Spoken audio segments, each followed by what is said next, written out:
Satres Narkoba Polresta Denpasar mengamankan seorang WNA Belarusia berinisial HS setelah kedapatan memiliki ganja seberat setengah kilogram.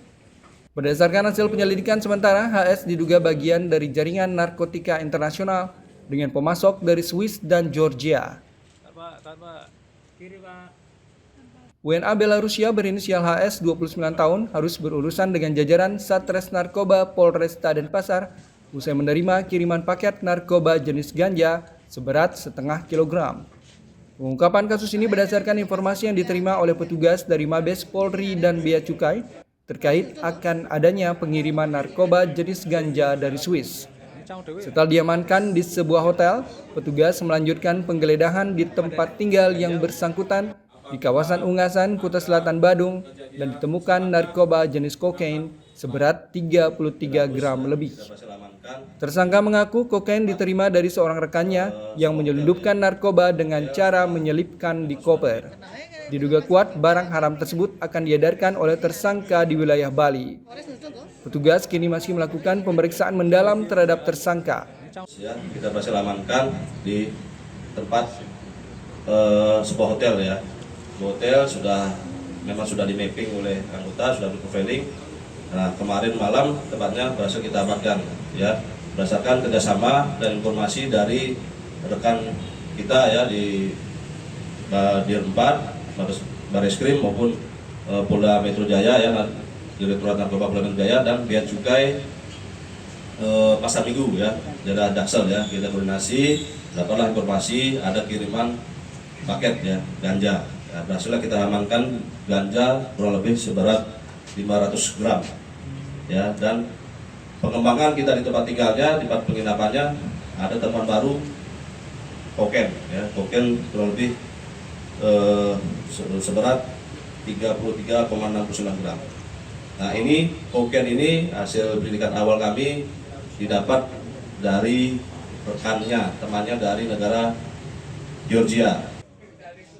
Tersangka dikenakan pasal 111 Undang-Undang RI Nomor 35 Tahun 2009 dan pasal 609 Undang-Undang Nomor 1 Tahun 2003 tentang KUHP Junto Undang-Undang Nomor 1 Tahun 2006 dengan ancaman pidana penjara hingga 20 tahun dan denda hingga 800 juta rupiah. Laporan Tim Liputan Denpasar, Garuda TV.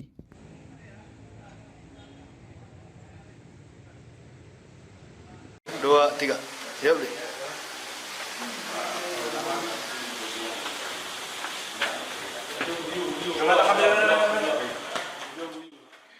Dalam kurun waktu 1 bulan terakhir, Satres Narkoba Polresta Denpasar berhasil mengungkap 40 kasus tindak pidana narkoba sekaligus mengamankan 42 tersangka yang seluruhnya berperan sebagai pengedar. Selain mengamankan puluhan tersangka, Satres Narkoba Polresta Denpasar juga menyita 2.135 butir pil ekstasi, 1,2 kg sabu, 1 kg lebih ganja, dan berbagai jenis narkoba lainnya sebagai barang bukti. ET 21 tahun, NS 20 tahun, dan F 25 tahun adalah 3 dari 42 pengedar narkoba yang ditangkap Satres Narkoba Polresta Denpasar. Dari ketiga tersangka, petugas mengamankan 1.235 butir pil ekstasi. Sementara dari 42 tersangka, 2 diantaranya merupakan residivis pada kasus yang sama. Modus yang kerap dilakukan para tersangka dalam mengedarkan narkoba adalah mengambil barang yang diletakkan di tempat yang telah disepakati. Penangkapan puluhan tersangka diperkirakan telah menyelamatkan 30.000 jiwa dari bahaya narkotika. Itu kurang lebih 1 bulan ini telah melakukan pengungkapan kasus, yaitu kasus narkoba, jumlah kasus 40 kasus dengan jumlah tersangka 42 orang laki-laki. Ini semuanya sebagai pengedar dengan jumlah barang bukti yaitu ekstasi sebanyak 2.135 butir, sabu seberat 1.294,44 gram atau seberat 1,2 kg, ganja seberat 1.078,3 gram atau 1 kg, tembakau sintetis 285,3 gram, dan kokain seberat 33,9 gram. Dari tersangka ini ada 2 residivis, dan untuk kegiatan ini dilakukan oleh Sat Narkoba dalam kurun hampir 1 bulan, dan kita setiap bulan melakukan konferensi pers terhadap kegiatan-kegiatan yang dilaksanakan oleh Sat Narkoba. Petugas menjerat tersangka dengan pasal 111 Undang-Undang RI Nomor 35 Tahun 2009 dan pasal 609 Undang-Undang Nomor 1 Tahun 2003 tentang KUHP Junto Undang-Undang Nomor 1 Tahun 2006 dengan ancaman pidana penjara hingga 20 tahun dan denda hingga 800 juta rupiah.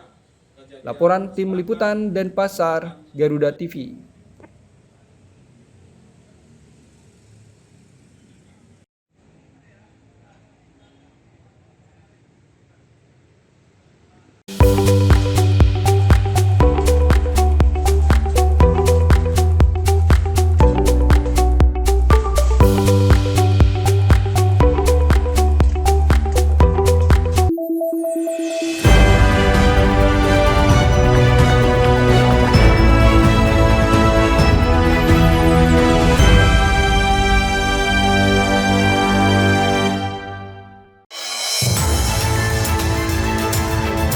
Kini saatnya update di tengah aktivitas Anda. Jutaan 100 kg sabu jaringan Asia Tenggara. Tak menghambat berjalannya sejumlah program prioritas yang tertuang dalam Asta Cita. Berita terhangat, analisis singkat, dan perkembangan terpenting siang ini. Laporan 8 siang, setiap hari pukul 12 siang, hanya di Garuda TV.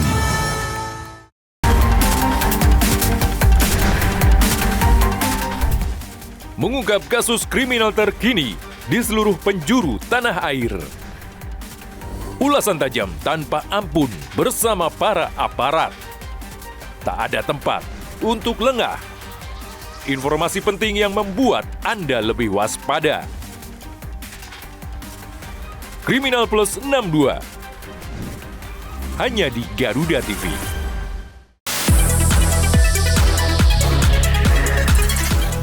Dunia hiburan memang selalu penuh warna. Drama panggung yang tak terlupakan hingga cerita cinta yang menghebohkan. Rahasia di balik kesuksesan para selebriti. Adegan intens, suasana lokasi yang menegangkan. Kehebohan apa saja yang terjadi saat ini. Saksikan Gosip Panas Selebriti. Hanya di Garuda TV.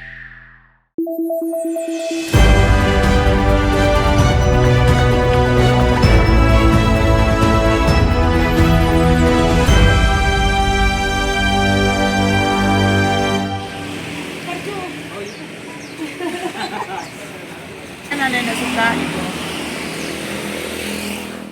Kenaikan harga plastik dalam beberapa minggu terakhir mulai memberatkan pelaku usaha mikro, kecil, dan menengah di Kabupaten Jembrana. Sejumlah pelaku usaha mengaku terpaksa mengeluarkan biaya produksi lebih besar, namun belum berani menaikkan harga jual produk karena khawatir pembeli akan berkurang.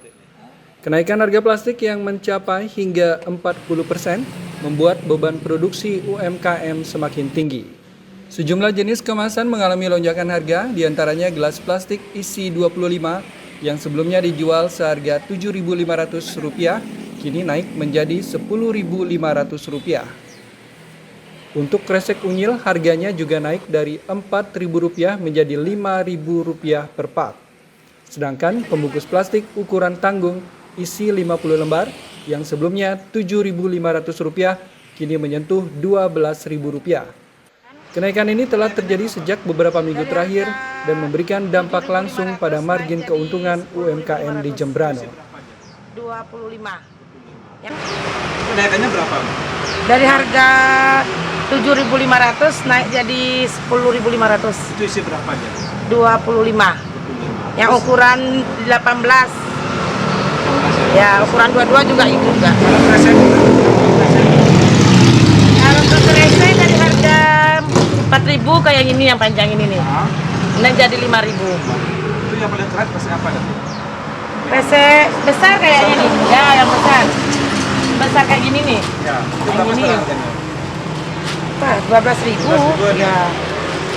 Yang besaran tapi Pak, enggak tahu yang kamu. Pak, dengan kenaikan harga ini mungkin ada nggak rencana Mbak menaikkan juga harga satu gelas ini? Kayaknya enggak deh kayaknya. Nah, alasannya kenapa Mbak? Takutnya enggak ada yang balik lagi ya belanjanya ya. Ya. Para pelaku UMKM hanya bisa bertahan dengan margin keuntungan yang semakin tipis.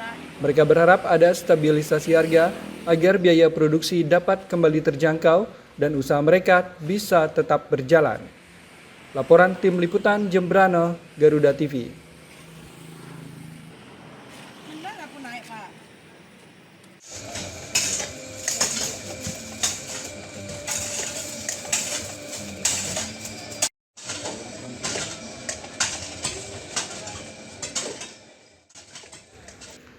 Perajin tempe tahu di Denpasar mulai merasakan dampak kondisi geopolitik yang terjadi di Timur Tengah. Lonjakan harga plastik berimbas signifikan terhadap beban biaya produksi para perajin. Tingginya permintaan pasar membuat aktivitas perajin tahu tempe di kota Denpasar tidak pernah berhenti. Salah satunya perajin tempe di Jalan Blambangan, kota Denpasar ini bahkan mampu mengolah 100 kg kedelai menjadi tempe dalam sehari. Namun para perajin kini dipusingkan dengan beban biaya yang melonjak. Saat ini harga bahan baku kedelai impor menembus harga Rp11.000 per kilogram. Dari sebelumnya di kisaran Rp8.000 per kilogram. Kenaikan terjadi sebagai dampak pelemahan rupiah terhadap dolar Amerika. Stabilitas Selat Hormuz juga berdampak pada impor nafta sebagai bahan baku plastik dari Timur Tengah. Kondisi tersebut mempengaruhi lonjakan harga plastik di dalam negeri sebesar 50 hingga 150%. Ya dikurangi takarannya. Takaran dikurangin. Untuk harga ada berubah nggak? Harga nggak ada berubah, tetap 4-5 ribu ya. Tetap. Yang kecil, yang 3 ribu kita bikin banyak macam kok. Kita bikin tempe daun juga. Dari 3 ribu, 5 ribu, 15 ribu, yang 4-5 ribu, 1.250, 4-5 ribu. Pembeli ada yang komplain nggak Pak kalau ukurannya kayak gitu?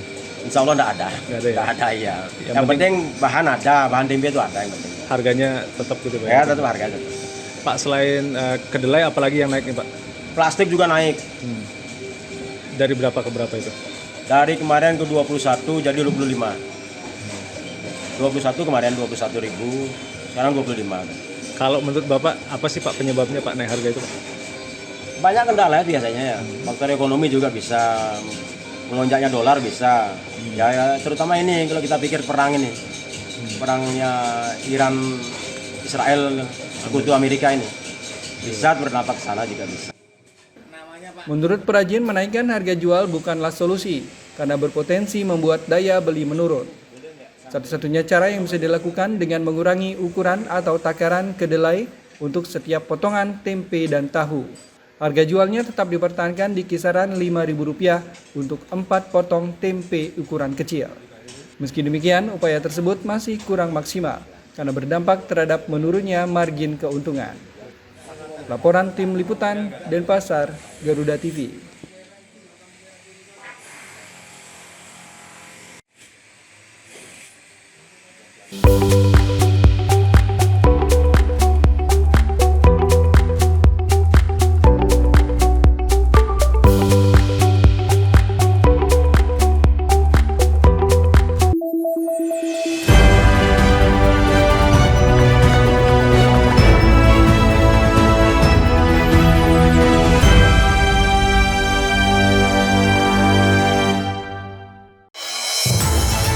Sepanjang hari, Indonesia dipenuhi beragam peristiwa, dari isu nasional hingga dinamika internasional. Tim SAR gabungan berharap korban segera ditemukan dan dievakuasi dalam kondisi terbaik. Kami hadirkan informasi terkini, akurat dan terpercaya dalam rangkuman berita malam hari Anda. Laporan 8 malam, setiap hari pukul 10 malam. Hanya di Garuda TV.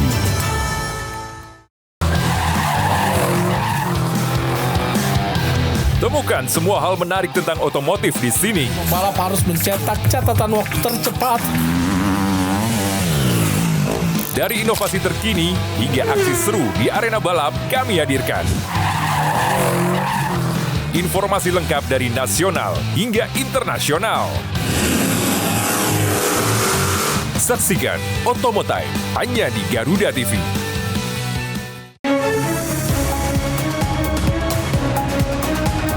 Rangkaian informasi terkini dan mendalam, mengupas peran strategi dan peran penting para pengambil kebijakan. Orang yang bersih, orang yang tidak korup. Kuotanya sudah dinaikkan 15%. Menghadirkan fakta, bukan wacana. Kalau LPMK pun saya tantang. Dalam Kabinet Merah Putih. Senin sampai Jumat pukul 5 sore. Hanya di Garuda TV.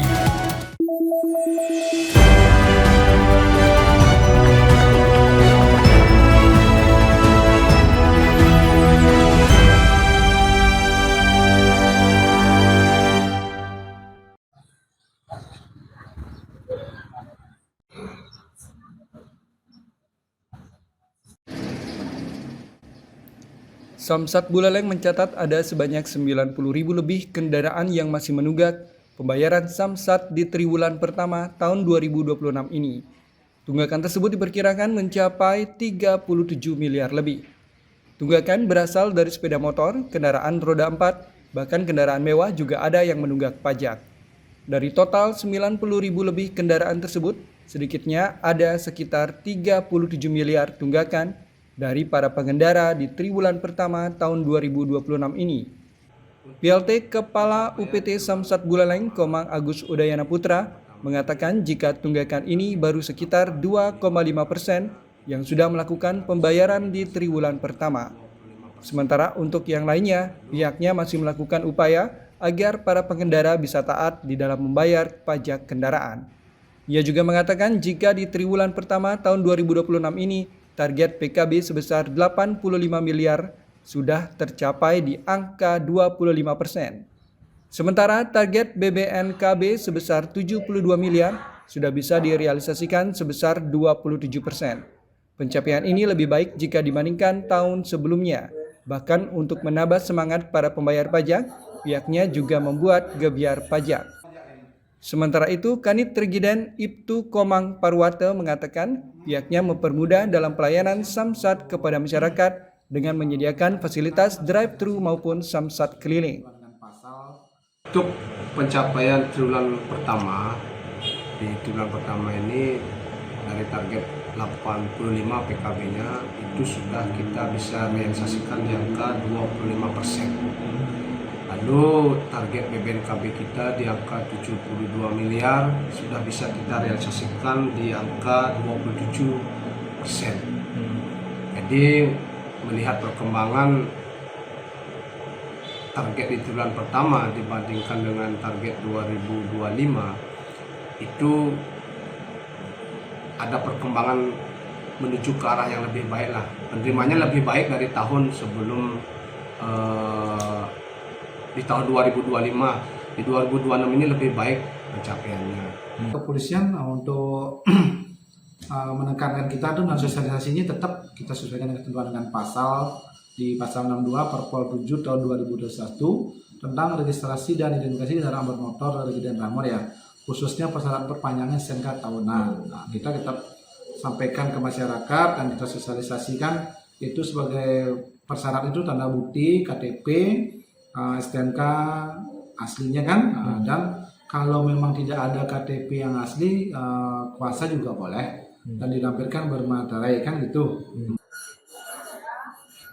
Diharapkan dengan berbagai upaya yang dilakukan Samsat Buleleng dapat mendorong pemilik kendaraan untuk membayar pajak kendaraannya. sehingga target pendapatan dapat terrealisasi dengan maksimal. Laporan Pandey Wismaya, Buleleng, Garuda TV.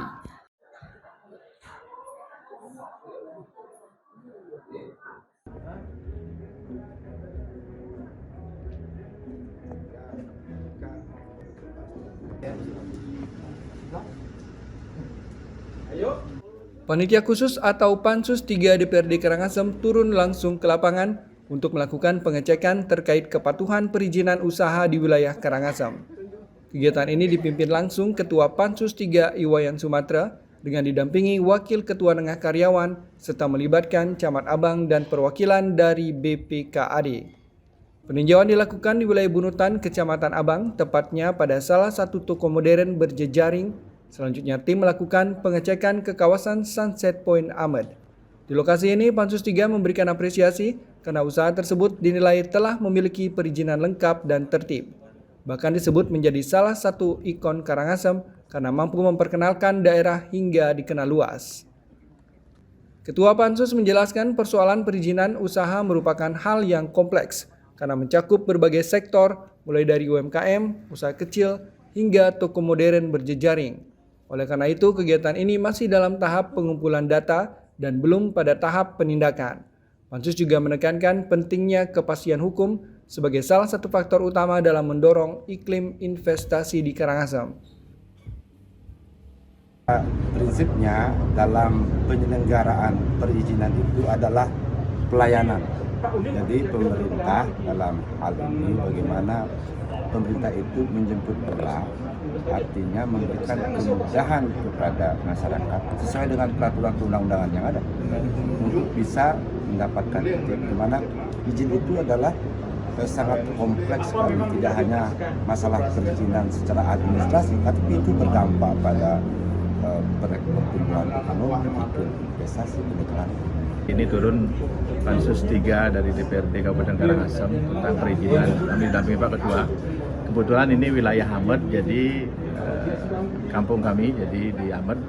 Apa yang menjadi pertanyaan tadi, apakah perlu merevisi peraturan yang sudah ada dengan melihat berkembangnya pariwisata Ahmed ini besar. Contoh, kami apresiasi kepada Sunset Point ini karena sudah tertib administrasi dan yang lainnya juga menginginkan sama. DPRD menegaskan komitmen untuk merangkul para pelaku usaha dengan memberikan pendampingan agar proses perizinan dapat berjalan lebih mudah dan tertib. Diharapkan langkah ini mampu mendorong terciptanya sistem perizinan yang transparan sekaligus mendukung pertumbuhan ekonomi daerah. Laporan Ayu Purnamia, Karangasem, Garuda TV.